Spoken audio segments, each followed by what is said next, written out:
ito ay rated SPG. Striktong patnubay at gabay ng magulang ang kailangan. Maaaring may masiselang tema, lengguwahe, karahasan, sexual, horror o droga na hindi angkop sa mga bata. Gagawin ni Giselle ang lahat para makapiling lamang si Justine. Pinigilan nito ang balak ng mag-amang Justine at Eric na bumalik ng US nang malaman na aalis na ang mga ito dahil may job interview pa di umano ang kanyang anak. Sa kagustuhang nais pa niyang makakasama ng matagal ang anak ay inalok niya ito ng trabaho sa Apex. At dahil gusto ni Justine na makaganti sa ina sa pang-iiwang ginawa nito, ay tinanggap niya ang alok, ngunit may kondisyon. Gusto niyang makuha ang mataas na posisyon dahil gusto niyang subukan kung ano ang kayang gawin ng kanyang ina makasama lamang siya.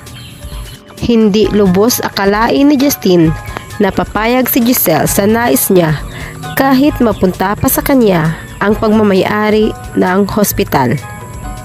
Dito napagtanto ni Justine na totoo ang sinabi ni Annalyn na talagang mahal siya ng kanyang ina at may malalim itong dahilan kung bakit nagawa siyang iwanan. At parang unti-unti nang lumalambot ang puso nito para sa ina.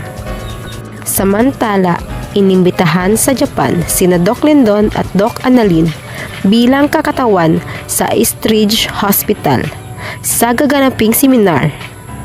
Napaisip si Doc Carlos na ito na ang tamang panahon para makapagbakasyon si Lynette at pansamantalang makalimutan ang masasamang alaala.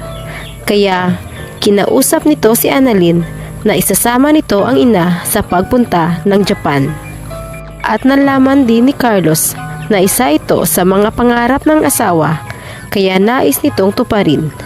Sobrang nagpasalamat naman si Annalyn sa doktor dahil talagang mahal nito ang kanyang ina at gagawin ang lahat para tuluyan ng bumalik ang sigla ni Lynette. Labis naman ang sayang naramdaman ni Doc Lindon nang malaman na makakasama niya si Annalyn sa Japan, na ibig lamang sabihin ay silang dalawa lamang at walang mga kaibigan na mang-didisturbo at baka mabisto pa ang kanyang totoong naramdaman para sa batang doktor. Sa kabilang banda, dahil gusto ni Moira na magpakalayo-layo muna at kinakabahan na anumang oras ay magigising si Don Pepe at mabuking sila, ay isinama nito si Zoe sa pagpunta sa Japan. Buong akala nila ay walang makakaalam sa kanilang kinaroroonan, ngunit nagkamali sila dahil nandoon din pala sina Annalyn at Lynette. At nagulat na lamang ang magkabilang panig ng isang araw ay aksidente silang nagkasalubong. Ngayong bumalik na sa Apex ang mga kaibigan ni Annalyn at inalok siya ng amang si Robert na bumalik na rin sa hospital ng kanyang lolo. Tatanggapin kaya ni Annalyn ang alok ng ama? Sabay-sabay lamang nating aabangan dito lamang sa Abot Kamay na Pangarap.